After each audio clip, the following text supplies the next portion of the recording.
안녕하세요. 조선과 세계를 연결하는 주간 조선 타임즈입니다. 조선 뉴스 첫 번째입니다. 여학생 알몸 찍어 유포한 평성시 제1고급 중학교 남학생 체포. 평안남도 평성시 제1고급 중학교 남학생 3명이 여학생들의 알몸이나 신체 일부를 휴대전화로 사진 찍고 이를 유포한 혐의로 체포돼 안전부에서 조사를 받고 있다고 합니다. 데일리 NK 평안남도 소식통은 1일 평성시 제1고급 중학교 3학년 남학생 1명이 또래 여학생과 연애하면서 손전화로 나체 사진을 찍고 이를 퍼뜨린 것으로 신고돼 지난달 중순 안전부에 긴급 체포됐다고 전했습니다. 이 사건은 사진이 찍힌 여학생이 자신의 알몸 사진이 남학생들 사이에 돌고 있다는 것을 알게 되고 이 여학생의 가족이 평성시 당위원회 일꾼을 통해 문제를 제기하면서 알려지게 됐습니다. 이번에 체포된 남학생은 같은 학교에 다니는 여학생과 연애 중 성관계를 하면서 휴대전화로 여학생의 알몸을 찍었고 이것을 같은 반친한 친구에게 건넸다고 하는데요. 이 사진을 받은 친구가 또 다른 친구에게 전달하면서 사진이 퍼지게 된 것이라고 합니다. 평성시 제1고급 중학교에서는 이번 사건뿐만 아니라 남학생 2명이 공동화장실에 들어가 여학생들의 신체 일부를 몰래 찍어서 유포하는 또 다른 문제도 발생해 여학생 자녀를 두고 있는 부모들로부터 분노를 샀다고 합니다. 현재 문제의 남학생들은 안전부에 구류돼 사건 동기 등을 조사받고 있으며 평성시는 아직 성장기에 있는 학생들이 노골적으로 타락행위를 한 것을 엄중하게 문제 삼고 나섰습니다. 더욱이 이번 사건은 수재들을 양성하는 교육기관인 제1고급 중학교에서 터져나온 사건이라 더 심각하게 다뤄지고 있다고 합니다. 소식통은 평성시는 교원총회를 열고 사건의 진상을 폭로하고 각 학교에서 학생 관리를 잘하라고 강조했다며 특별히 학생들이 학교에서 손전화를 사용하지 못하게 하고 방과 후에도 손전화를 절대 사용하지 못하도록 강하게 통제할 것에 대해 지시했다고 전했습니다. 평성시는 또 한창 공부에 전념해야 학생들이 연애하는 것은 자본주의 사상 문화에 썩어빠진 풍조라고 하면서 후에 청년이 돼 큰일을 하고 떳떳하게 만나는 건전한 사회주의 양식을 발휘하도록 교양 사업을 강화하라고 지시했습니다. 두 번째 뉴스입니다. 괴뢰는 당장 나가라. 러시아 식당서 한국 손님 내쫓긴 사연. 러시아 울라디보스토크에 위치한 조선식당 평양관을 찾은 한국인들이 종업원들에 의해 쫓겨나는 일이 발생했다고 합니다. 지난 1일 데일리 NK 대북 소식통에 따르면 해당 식당의 조선 종업원은 한국인 일행이 서로 대화를 나누며 자리에 앉자 괴뢰 입내까 하고 물었습니다. 한국인들이 괴뢰가 무슨 말이냐고 묻자 조선 종업원은 괴뢰 한국에서 왔냐는 말이라고 답했다고 합니다. 이들이 한국에서 왔다고 하자 조선 종업원은 괴뢰는 못 받는다. 당장 나가라며 한국인 일행을 식당 밖으로 내쫓았다고 합니다. 이 한국인 일행은 수년 전부터 평양관을 종종 이용해왔고 지난 1월에도 이곳에서 아무런 제재 없이 식사를 한 바 있어 갑작스러운 문전박대에 적잖이 당황했다고 합니다. 소식통은 이전에는 조선 식당 종업원들에게 한국에서 왔다고 밝히면 같은 동포시네요라는 말도 하면서 친근하게 대했는데 하루아침에 태도가 달라져 의아했다는 게 쫓겨난 한국인들의 말이라고 전했습니다. 김정은 국무위원장의 통일 지우기 지시에 따라 해외 조선 식당들에도 한국을 괴뢰 또는 괴뢰한국으로 부를 것과 한국인을 접대하지 말라는 지시가 하달된 것으로 보입니다. 이런 가운데 중국 요령성에 있는 조선 식당들도 현재 한국인을 받지 않고 있는 것으로 전해졌습니다. 다만 한국인들이 중국인 일행과 함께 식당을 찾거나 한국인임을 드러내지 않으면 특별히 제재하지는 않는 분위기라고 합니다. 중국의 조선 식당들은 지난해에도 정세 긴장을 명목으로 한국인의 출입을 거부한 바 있습니다. 그러다 두세 달 뒤부터는 다시 한국인 손님을 받았던 것으로 파악됩니다. 세 번째 뉴스입니다. 중국에서 귀환하는 조선 노동자들 짐에 대북 제재 품목이.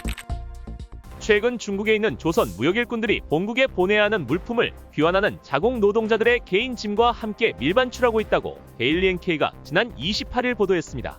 중국 해관이 유엔 안전보장이사회 대북 제재 품목에 해당하는 물건을 반출하지 못하게 하고 일반 공산품의 통관도 허가하지 않으면서 꼼수를 부리고 있다는 지적입니다. 소식통은 지난해까지만 해도 중국 해관에서 이런 물품들을 문제없이 통과시켜줘서 기차로도 보냈는데 올해부터는 제재 물품에 해당하면 반출하지 못하게 하고 있다며 그러니 노무자들 짐에 섞어 실어보낼 수밖에 없는 형편이라고 설명했습니다. 현재 중국 내 조선 노동자들은 일주일에 한 번 100명 정도가 버스를 통해 귀국을 하고 있는데요.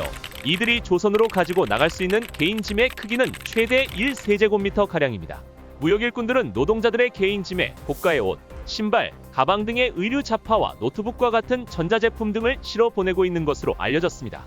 이 중 일부는 고가의 사치품으로 대북 제재 품목에 해당하지만 중국 당국이 귀국하는 조선 노동자들의 개인 짐을 자세하게 검사하지 않기 때문에 비교적 쉽게 조선으로 반출되고 있다고 소식통은 설명했습니다.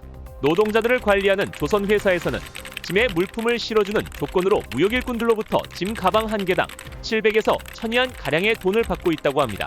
노동자들의 짐 가방 10개에 무역 물품을 실어주는 경우 최대 1만 위안의 이윤을 남길 수 있는 셈입니다. 무역일꾼들 입장에서는 화물열차로 물건을 보낼 때보다 운송 비용이 훨씬 비싸지만 당장 물건을 본국에 발송하려면 이 방법을 쓸 수밖에 없는 상황입니다. 다만 이렇게 노동자들을 관리하는 회사와 무역일꾼들이 노동자들의 짐에 무역 물품을 실어주기로 합의하면서 애꿎은 노동자들만 피해를 보고 있습니다. 노동자들이 귀국할 때 가져가려고 모아뒀던 가족들에게 줄 선물이나 개인 짐을 강제로 줄여야 하기 때문입니다. 이 때문에 일부 노동자들 사이에서 불만이 제기되고 있는 것으로 전해졌습니다.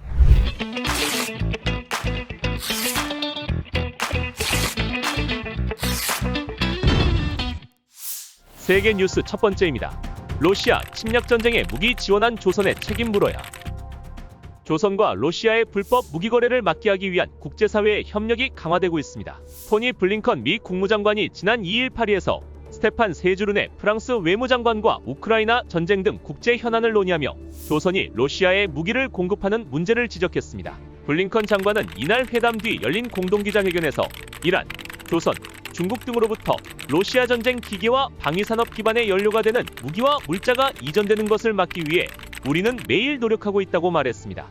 그러면서 이러한 무기 공급은 우크라이나에 대한 위협일 뿐 아니라 유럽 전체의 안정에 대한 위협이라며 좌시하지 않을 것이라고 강조했습니다.